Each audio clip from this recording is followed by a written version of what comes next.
What's going on YouTube? Casino Smooth here. Today I have a legendary producer in front of me right now. Legendary. I know. I just like to boost people up. But I'll let him tell, all about himself. Kato the producer. Pretty much we're going to have an interview. We're going to let you guys know how you can make money from pretty much your beats, right? Producing. So, Kato, without further ado, man, tell the people who you are, who you work with, and we'll get into the questions. Yeah, I'm Kato on the track, producer, entrepreneur. Some people I've worked with. It's a long list. You got a couple you can tell us. Yeah. I hate when I get asked this question because I know I always leave off like critical people off the list. But I'm sure a lot of people know me for working with Jaron Benton. I was signed to Funk Volume, so Hobson, Dizzy Wright, B.O.B. Obviously, I'm here in Atlanta. Nice. Wu-Tang, Syari, K-Camp, Bosses, right? There's a lot of them. Cool. See here. So break it down for the beginners out there. What do producers do? Producers are the guys that help an artist conceptualize a song or a record, an album.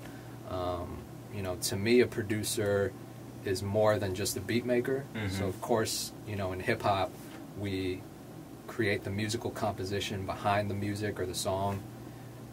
But our job is also to help the artist conceptualize, these records and really be there for every step of the process, from making the beat all the way through the finishing and polishing of a record, So that's what a producer is to me. Pretty much a producer, right? They have a lot of say on how the record's going to sound and be. So if an artist is like, okay, I want to come in and do this, and a producer, they not only make the beats, but they also have control. I'm like, hey, I think you should do that. And, right.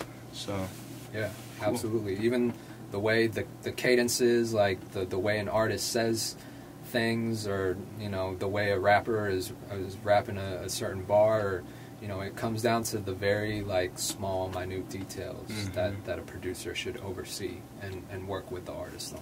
So would you say that all the lack of talent recently in the music industry, that producers may be the stars, the real stars, right, behind some of these? Just don't get the credit for it. Exactly.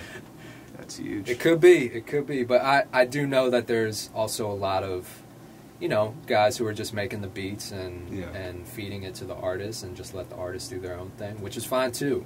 I do that as well. If I'm in the studio for the first time with an artist that I don't know, I'm going to just kind of feel it out at first and give him more leeway on, I want to make the artist feel comfortable recording in his own or her own environment. So, I might just throw him a beat, play some beats, let them pick what they want, and just kind of vibe out. Nice.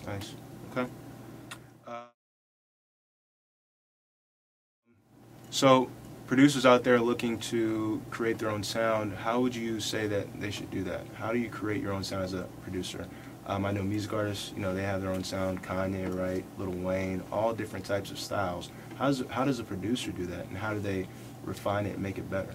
Producers finding their own sound is definitely a process. I think a huge part of that equation is linking up with an artist who can help influence your sound. And, you look at any great producer-artist duo in history, and they really crafted their sound together, It's not just producers who came out of nowhere, with a crazy sound and everyone started paying attention. You always know about these amazing duos, these teams of producers and artists, coming up together and creating an impact together. So I think that's the key for producers finding their own sound, is going out and finding an artist that you can help make amazing music with. Well said. Now I know that music is about pretty much being a producer, and music artist is about business. So when you're picking your producer and your music artist you're working with, it's like a relationship, right? It's like marriage. 100%. What is some advice that you would give to a music artist out there that they would need to pick the right producer? Okay, so I don't know if it depends on quality or sound. What would you say? You know, I would flip that and say, what do producers need to do to find artists? Because ultimately, I think there's a lot of good beats floating around on the internet. So artists don't have to find a producer. They can jump on YouTube and find millions of beats that would work for them, you know? So producers have to make a conscious effort to go out and find the artists, in my opinion. And that's sometimes that can take a while. You know, it took me a good number of years until I found artists that I really connected with and had that chemistry in the studio with. But yeah, I think producers need to get out more and, you know, get outside their little studio bubble and seek out these artists that they can work with and create a legacy with. Would you say location has a lot to do with that too? I mean, we are in Atlanta. It's probably easier for you. It's true. Or so, you know, to do that. What about a person in Arkansas? Yeah. Or Wyoming? Yeah. You know? You know, the challenge is definitely there when you live in a more rural place to, you know, might not have a music scene. But if that's the case, you know, my advice would just be to take over that scene. You know, no matter where you are, if you create a big enough buzz for yourself, people are going to pay attention. You know, it doesn't matter if you fucking live in the middle of nowhere in the Midwest of the country, or if you're in New York, you know, or LA or Atlanta. You just have to, I mean, there's no excuses to me. Like, you have to do the best that you can do, or use the internet and create buzz doing that, you know? True. Like, you just have to, it's not easy, and you have to create it from the ground up, and there are certain advantages and disadvantages to location, but at the end of the day, you just have to create that buzz for yourself. You know, no one's going to do it for you. And that's what everybody's trying to do. Would you say that a music artist should stick with the same producer if they cultivated that sound together? I think it's important for both artists and producers to continually challenge themselves creatively. So I would never say that they have to always lock in with each other. Even with the artists that I've worked closely with in my career, you know, we've gone out and worked with other people too. And that's helped us continue to push our own sound. But at the end of the day, I think the same thing can be done if you have that one artist or one producer.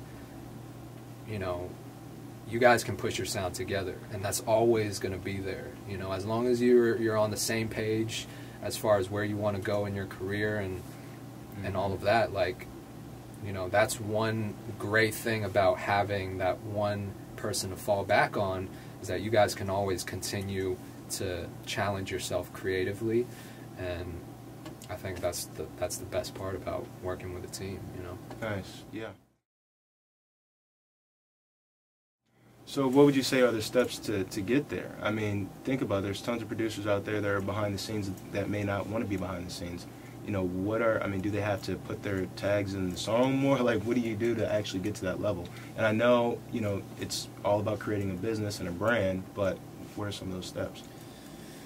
So it's a lot of work that goes into it, man. It's not just one or two things, I think. And, you know, of course, with the music itself, it starts as just making sure that people can recognize you. And if you're just listening to the music by itself, I guess that would be a producer tag. And obviously, the more your producer tag gets heard, more people are going to be familiar with that guy. But then it has to go one step further than that, right? They have to be able to put a face to the name. That's right. Like, so then you got to, like, go out and do more things where you're visible. So essentially, producers have to be like artists in 2018. Like, if you want to get to that level, you can't expect to get there by only doing the things that a traditional producer would do. You have to think more like an artist. That's why I love surrounding myself with, like, artists who are making these moves and, like, doing all these things, because I learn things from them. You know, like, fuck shit that, like, producers are doing. I'm learning a lot from what artists are doing, because I want to emulate that. Like, I'm trying to do what they're doing and get those looks and, like, build my brand, you Absolutely, know? yeah. So I'm very conscious of all of that stuff, and I think if you want to get to that level, just surround yourself with a lot of artists or a lot of producers who are kind of, you know, chasing that same thing. They're on that uptrend, absolutely. Yeah. So producers out there, they want to make money. How can a producer make money, right? What's one of the quickest ways to make money? And just teach them, how do they do it? There's a lot of ways to make money in the music industry as a music producer. You know, everyone knows that one of the more traditional ways of making money is just producing big records for artists or getting placements and just collecting off publishing and royalties. But even that today isn't that's not in either, because we see a lot of producers not getting paid from that. Sure. You know, not getting their publishing or not getting their royalties for huge records. So that is not a guarantee. I don't mean to discourage anyone that's watching this, but there are no guaranteed ways to make money in the music industry. You know, we see a lot of producers that license beats online. I do that myself. A lot of producers that sell sound packs and sound kits. I know a lot of successful sound designers and producers who are killing it doing that. And I never knock anyone for doing any of that and hustling just to make money in this industry, because it's hard. It's fucking hard. I was broke as fuck for the first 7 years of my career. Yeah. And I did everything for free. You know, I mean, anyone who knew me in that time can tell you, like, I went through it, you know, and there were a lot of times where I contemplated, is this really what I want to do, and is this how the rest of my life is going to be as a music producer? But you have to trust the process. You have to be super passionate about what you do. All of that shit has to outweigh any of the pressures that you have going on in your life. As long as you do that for long enough, like, you'll be able to put two and two together. Like, you put the experience, you put your networks together, and eventually you'll be able to understand how to apply that to your own career. And so that's what I did. It took a long fucking time, but you know, if you know how to do that, then you can make money 100%. I believe it. You're living proof of that, right? Exactly. Appreciate it, man. Kato, tell the people where to find you on social media. Social media, at Kato Producer on everything: Instagram, Twitter, Facebook. You can go to my website, KatoOnTheTrack.com. That's Kato. Yeah, thank you, Paradigm Music. Thank you, man. Appreciate it. Appreciate it, bro. Visit the website, ParadigmMusicGroup.com, for all your promotional and educational needs. Casino Smooth. I'm out, guys.